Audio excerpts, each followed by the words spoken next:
통해서 이 땅에 오셔서 갈릴리 나사렛에서 자라시다가 공생의 기간이 되어서 마침내 하나님의 말씀을 가르치시고 또 온갖 기적을 행하셨습니다. 병든 자를 고쳐주시고 또 죽은 자도 살려주시고 소외된 자들을 친구 삼아 주시고 저들을 위로해 주시며 격려해 주시며 사랑을 해 주셨습니다. 이때에 우리 예수님의 주변에는 많은 사람들이 몰려들었었습니다. 그리고 12 제자가 항상 함께 따라다녔습니다. 이 12 제자들은 각자 자기 집과 부모와 형제와 또 재산과 세상을 살아가는 데 필요한 그 모든 것들을 다 버리고 주님을 따라온 제자들입니다. 그야말로 참된 제자들이죠. 모든 걸 다 버리고 따라온 그들이 예수님과 함께 할 때에 얼마나 기쁘고 즐거웠겠습니까? 왜냐하면 우리 예수님이 가시는 길에는 기적이 있습니다. 인기가 있습니다. 부족함이 없습니다. 의식주 문제도 다 해결이 됐습니다. 그로 인하여서 제자들도 덩달아 인기가 올라간 것이지요. 그러니까 예수님을 따르려고 하는 사람들이 많았다고 하는 거예요. 어느 날 예수님이 사마리아를 통해서 예루살렘으로 가실 때였습니다. 그때 어떤 사람이 찾아와서 이렇게 말을 합니다. 예수님이 어디로 가시든지 나는 따라가겠나이다. 그러자 예수님이 이렇게 대답을 하셨습니다. 여우도 굴이 있고 공중나는 새도 집이 있으나 인자는 머리 둘 곳도 없느니라. 여우도 새들도 거처할 집들이 있지만은 나는 없다고 분명하게 말씀을 하셨어요. 그만큼 예수님과 함께하는 길은 순탄하지 않다는 것을 확실히 말씀을 해 주신 것이죠. 그러니까 너는 잘 생각하고 나를 따르라 라고 말씀을 해 주신 거예요. 나중에 가서 괜히 예수님을 따라왔네 어쩌니 저쩌니 원망하고 불평하고 그러려면 아예 처음부터 너의 갈 길을 가라는 그런 말씀이지요. 그렇습니다. 아무나 주님의 제자가 되는 게 아니에요. 참된 예수님의 제자가 되려면 집도 버려야 됩니다. 재산도 버려야 됩니다. 자녀들도 버려야 됩니다. 세상 쾌락을 버려야 됩니다. 자기의 모든 것들을 다 버리고 주님의 영광, 하나님의 영광을 위하여서 따라가야 하는 것이죠. 제가 주의 종이 되겠다고 선지농산에 입학했을 때가 21살이었어요. 우리 나이 21살. 기숙사 생활을 하게 됐는데 기숙사에 생활하는 학생은 누구나 다 할 것 없이 의무적으로 새벽 기도를 해야 합니다. 하숙을 하든 자취를 하든 자기 집에서 다니는 전도사님들은 학생들은 새벽 기도를 안 해도 누가 타출을 하지 않습니다. 그러나 이 기숙사 생활하는 학생들은 전부 다 의무적으로 해야 합니다.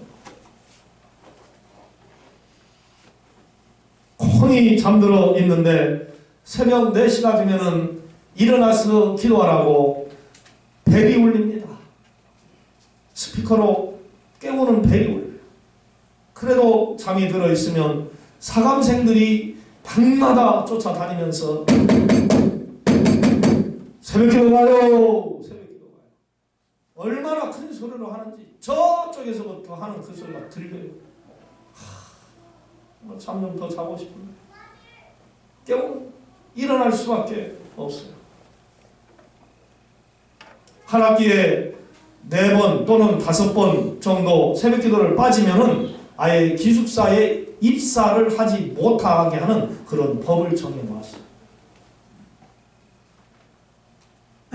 참으로 힘들었어요. 저는 그때 1학년부터 4학년까지 밤 11시면은 모여서 약 40여 명이 기도하는 기도회에 또한 참석을 했었습니다. 1시간은 무조건 기도해야 합니다. 하다 보면 또 더 기도해야 할 때가 있지 않습니까?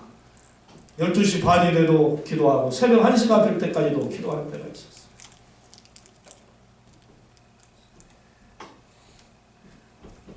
그렇게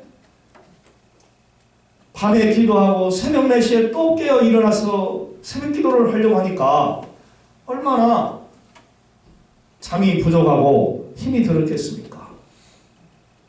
그런데요, 그때 제가 훈련을 받아서인지 지금도 새벽 기도 하는 데는 그렇게 큰 문제가 없습니다. 새벽 2시에 잤든 3시에 잤든 4시에 잤든 한 4시간만 자면 어김없이 깨요. 참 그게 육체의 시간을 이렇게 딱 리듬에 맞춰놓은 것 같은 느낌이 들어요. 4시간만 자면은 아무리 피곤해도 일어나요. 참 기도할 수 있는 것이 얼마나 감사하고 일어날 수 있으니 얼마나 감사하죠. 내 기도하는 그 시간 그때가 가장 즐겁다. 할렐루야.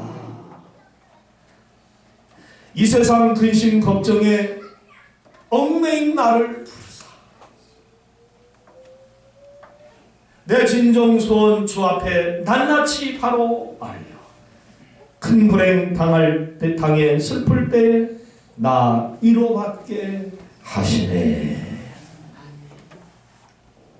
세상 즐거움을 다 버리고 주님만을 위해 하나님의 영광을 위해 죽도록 충성하는 삶을 살아야 예수님의 참 제자가 되는 거예요. 예수님은 스스로 당신을 따르겠다고 한 이 사람에게 잘 생각하고 따르라 그렇게 말씀을 하시고 이번에는 당신을 찾아온 사람들에게 나를 따라오라 그렇게 말씀을 하셨습니다. 그러자 그 중에 한 사람이 나로 가서 내 아버지를 장사 지내고 난 다음에 주님을 따를 수 있게 허락하여 주옵소서 그렇게 대답을 했어요. 그러니까 예수님이 뭐라고 그에게 또한 말씀을 해주셨습니까? 이르시되 죽은 자들로 자기의 죽은 자들을 장사하게 하고 너는 가서 하나님의 나라를 전파하라. 아버지가 돌아가신 뒤에 당신을 따르겠다고 하는 자에게 그러지 말고 즉시 하나님의 나라를 전파하는 제자가 되어라. 그렇게 말씀을 하신 거예요. 또 한 사람이 주여 내가 주를 따르겠나이다마는 나로 하여금 먼저 내 가족과 작별을 하게 하소서 그랬어요. 그러자 예수님이 또 뭐라고 그에게 답변을 하셨습니까? 손에 쟁기를 잡고 뒤를 돌아보는 자는 하나님의 나라에 합당하지 아니하느니라. 아멘. 너는 잠시도 머뭇거리지 말고 뒤를 돌아보지 말고 나를 따라오너라. 그 말씀이에요. 어찌 보면은 예수님이 정말로 인정도 없으시고 사정도 봐줄 줄 모르는 그야말로 무정하신 분이 아닌가라고 생각이 들 정도예요. 좀 기다려 주시지. 왜 그렇게 참지 못하시고 기다리지 아니하시고 즉시 따라오라고 말씀을 하시는가. 아, 무서운 분이시다. 이렇게 느껴져요. 그런데요, 다 이유가 있습니다. 아버지 장사 지낼 때가 언제입니까? 아버지 장사 지낼 때가 언제예요? 아버지 계신 분. 네. 언제 돌아가실 줄 알아? 아니, 그것이 무슨 문제가 됩니까, 목사님? 장사 지낸 다음에 내가 주님 따르면 되는 거 아니겠습니까? 맞는 말인 것 같죠? 근데 사람은 마음이 어때요? 수시로 변해요? 안 변해요? 어디 들어갈 때고 나올 때고 틀리다는 그 말이 있지 않습니까? 네? 급할 때는 하나님 나 좀 살려주세요. 주여! 기도하다가도 딱 살려주고 나면은 평안해지니까 기도도 하죠. 교회에도 기도하는 성도님들 보면은 꼭 어려운 문제가 있는 사람들만이 물론 하는 건 아닌데요. 그래도 기도하는 사람들 보면 깝깝한 분들이 기도를 많이 하더라고. 안 하는 분들은 그럼 어떤 분들이냐? 그냥 평안하니까 안 하는 분들인 것 같아요. 그래서 하나님 때로는 저분에게 좀 매 좀 때려주세요 라고 그렇게 기도하고 싶을 때가 있는데 또 매 맞는 거 보면은 목사가 얼마나 마음이 아픕니까? 성도가 평안하게 사는 걸 원하죠. 그래서 제가 간혹 가다가 설교할 때 그런 말씀 드리잖아요. 매 맞기 전에 어떻게 하라고요? 신앙생활? 네. 매 맞기 전에 신앙생활 잘하세요. 우리 서로 옆 사람에게 그렇게 하고 인사합시다. 매 맞기 전에 신앙생활 잘합시다. 아멘. 네. 매 맞고 난 다음에 신앙생활을 하는 것은요, 좀 어리석어. 사람 마음이 언제 어느 때 변할지 몰라. 아버지 돌아가신 뒤에 마음이 싹 변할 수가 있다는 것이죠. 내 육신적인 생각보다 주님의 나라를 위해 먼저 힘쓰라는 거예요. 아멘. 형제들하고 작별 인사를 하고 난 다음에 내가 주님을 따르겠습니다. 그래라. 저 같으면 그럴 것 같아요. 저 같으면. 그래요. 그 형제하고 작별 인사 한번 하고 오는 게 뭐가 그렇게 어려워요. 그러십시오. 그렇게 해라. 나를 따라오려고 너 그렇게 해라. 그런데요. 작별 인사하러 형제들한테 갔어요. 근데 형제들이 자기들이 가는 길이 아닌 험하고 위험한 길, 고독하고 쓸쓸하고 힘든 길, 십자가의 길. 내 형제가 간다고 해요. 그러면은 누가 그래 가거라 라고 쉽게 보내줄 사람이 있겠습니까? 여러분의 자녀들이 목사가 된다고 하면은 아이고 축하한다, 격려한다, 참 잘했다, 아주 기쁘다 내가 하고 보내줄 분이 과연 얼마나 있습니까? 제가 부목사로 목회할 때에 참 집사님, 원사님들 자녀들 중에 이 녀석은 앞으로 훌륭한 목사님이 되면 좋겠다 하는 생각이 들어서 권사님 아들을 신학교 보내서 목사님 되게 하시죠. 아이고 목사님 아니에요. 막 손을 쌀쌀 흔들면서 아니라는 거예요. 아니 왜 아니요? 믿음 저렇게 좋은데. 아니에요. 그 길이 얼마나 힘든 길인데. 힘 안 들어요. 제가 걸어나오는데 별로 힘 안 들어요. 좋아요.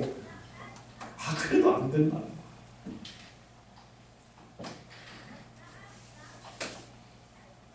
형이 붙잡습니다. 동생이 붙잡습니다. 누나가, 언니가 가지마 그 길 얼마나 힘든 길인데.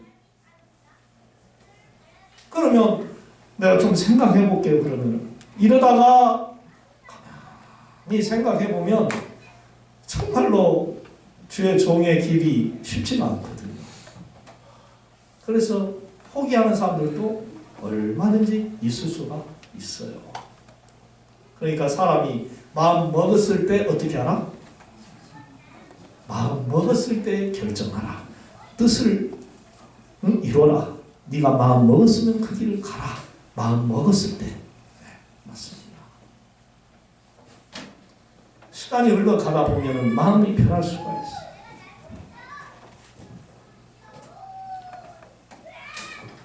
이래는 다 순서가 있는 것입니다.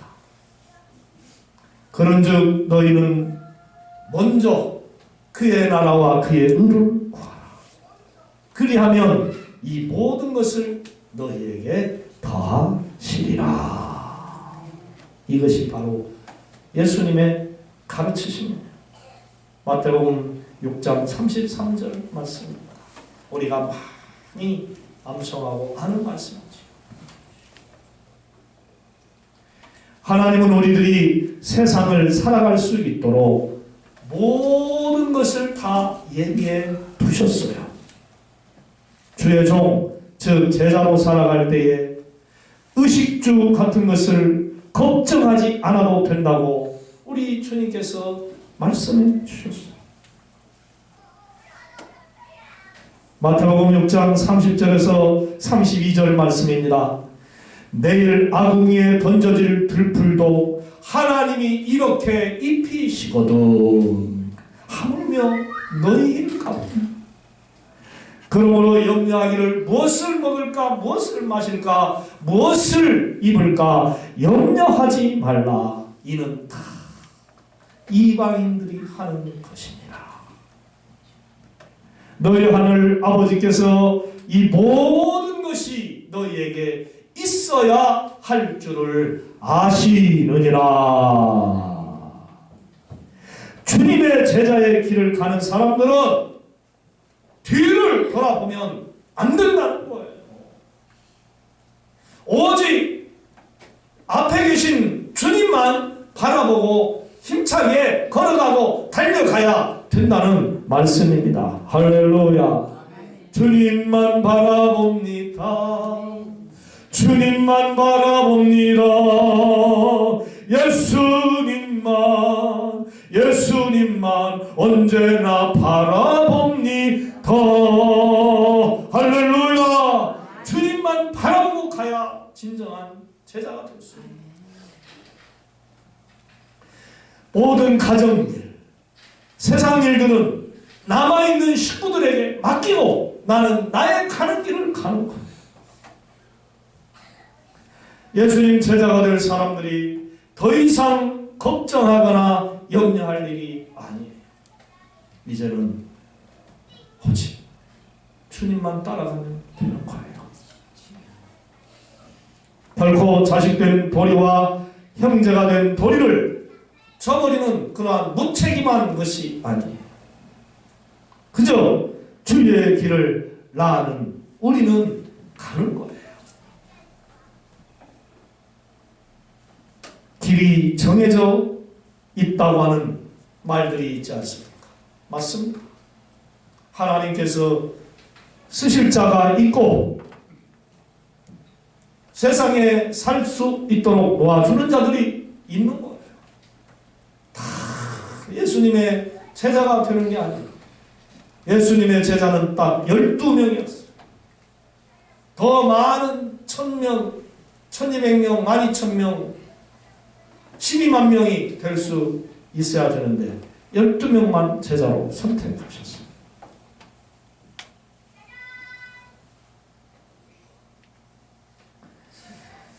주의 사명자들이 자꾸 가정일에 얽매여 걱정하거나 염려하며 관여하게 되면 절대로 충성된 하나님의 종이 될 수가 없는 거예요. 이런 말이 있지 않습니까? 눈 다 감고 해야 된다. 네. 그렇습니다. 우리가 주님의 일을 할 때는 눈을 다 감고 해야 하는 거예요. 부모가 보이고 형제가 보이고 돈이 보이고 세상 즐거움이 보이고 그러면은 주의 길을 걸어갈 수가 없고 주님의 일을 할 수가 없어요. 다른 것 눈 감고 보지 않아야 주님만 봐야 주의 종의 길을 온전히 걸어갈 수가 있는 거예요.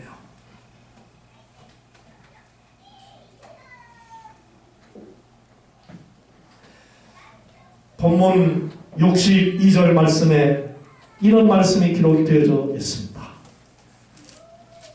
예수님께서 이르시되 손에 쟁기를 잡고 뒤를 돌아보는 자는 하나님 나라에 합당하지 아니하니라. 이렇게 기록이 되어 있습니다. 제가 고등학교 다닐 때에 아버지와 형이 논에 손을 가져가서 쟁기를 가지고 논을 가는 걸 보게 됐었어요. 참, 그 논 가는 거 보면은요, 아무 생각 없이 보면은 재미 하나도 없어요. 네, 아주 힘든 일이에요. 이랴, 이랴! 소한테 막 소리 질러야지요. 또 그 메마른 논이 쟁기 밑에 있는 보습에 의해서 갈아 엎어질 때에 먼지가 풀풀 납니다. 또 그 흙이 갈아 엎어질 때 얼마나 길이 울퉁불퉁 험난하겠어요. 제대로 걸어가기가 쉽지 않아요. 그냥 다 놓아버리고 걸어가기도 쉽지 않아요. 그런데 쟁기를 잡고 가야 하니 얼마나 힘들겠어요. 그리고 반듯반듯하게 가려야 됩니다. 그렇지 않으면 또 중간에 다시 가려야 되고 다시 가야 돼요. 아주 복잡해집니다. 이쪽 끝에서 저쪽 끝에까지는 100m가 넘을 거예요. 아마 반듯하게 갈아지는 거 보면은 신기해요. 어쩌면 저렇게 반듯하게 갈까? 야, 보통 하신 분들이다. 논 가는데. 그래서 제가 형한테, 형, 내가 한번 논 갈아볼게. 그래, 한번 갈아봐라. 그래서 제가 쟁기를 이렇게 딱 잡았어요. 이 손에 쟁기를 잡고, 이 손에는 또 소 꽃비에다가 줄을 맨 그 줄을 가지고 같이 또 쟁기 한 면을 이렇게 잡아요. 그럼 이랴 하고 가는데, 이게 막 중심을 못 잡겠고, 어떻게 해야 할 줄을 모르겠어요, 제가. 그러니까, 형이, 둥아, 네, 저기 앞만 보고 가, 저기 앞만 보고 가. 쟁기를 꽉 잡지 말고 가볍게 잡고 저기 앞만만 똑바로 보고 가면 돼. 그래요? 그럼 딱 정신을 차리고 쟁기를 가볍게 딱 잡고 앞에만 보고 이라 하고 가는데 그때부터 스럭스럭 논이 쫙 갈려지는데 신기하더라고요. 이래서 논을 가는구나. 신기하고 재밌어요.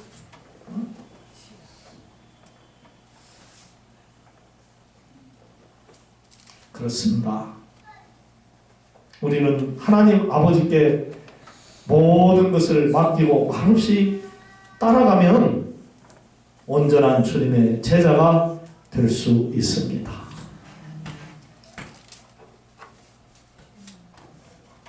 주님의 제자들은 다른 것 쳐다볼 필요가 없어요.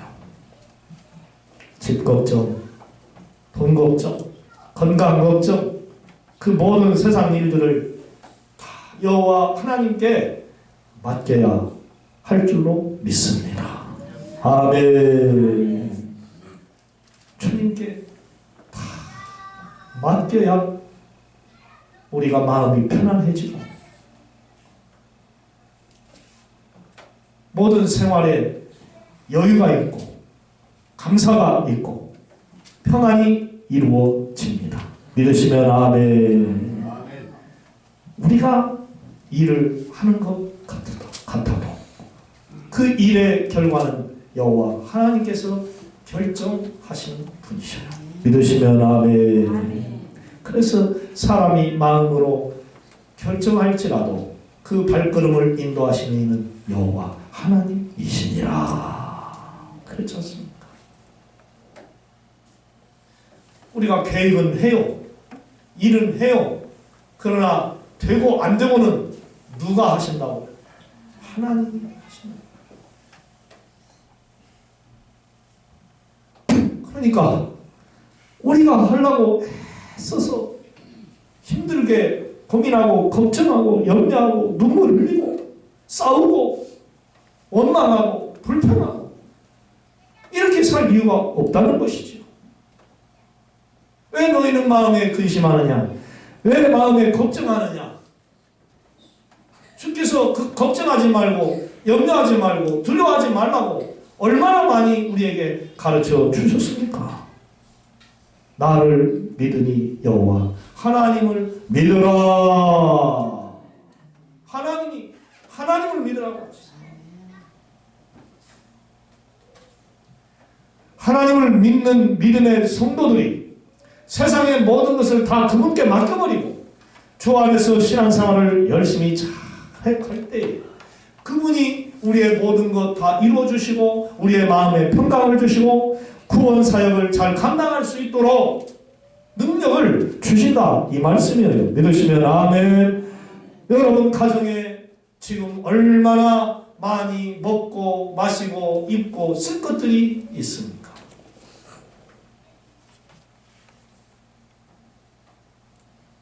살아봤자 뭐 겨우 2사람, 3사람, 4사람 사는 거예요. 냉장고 열어보면 10사람이 먹을 것이 가득가득 들어있어요. 그걸 다 먹지 못하고 버리는 것들이 얼마나 많습니까? 아까운 것들.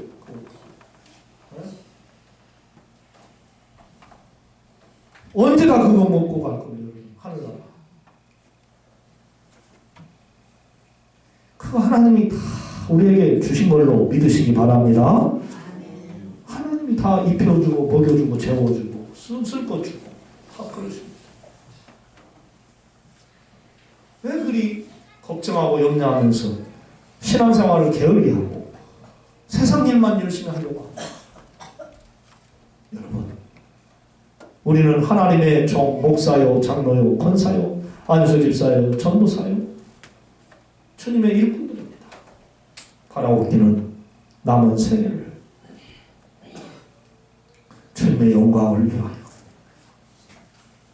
뒤도 돌아보지 말고 미루지 말고 오직 앞만 보고 힘차게 달려가시는 성도들이 되시기를 주님의 이름으로 부탁을 드립니다. 사랑의 주님, 수많은 사람들 가운데서 우리를 하나님을 믿는 믿음의 사람으로 살아갈 수 있도록 자녀로 불러주신 것 너무 감사합니다. 주님의 능력을 우리가 믿습니다. 세상 근심, 걱정, 염려 다 떨쳐버리고 오직 주님만 바라보고 살아갈 수 있도록 큰 믿음을 주시옵소서.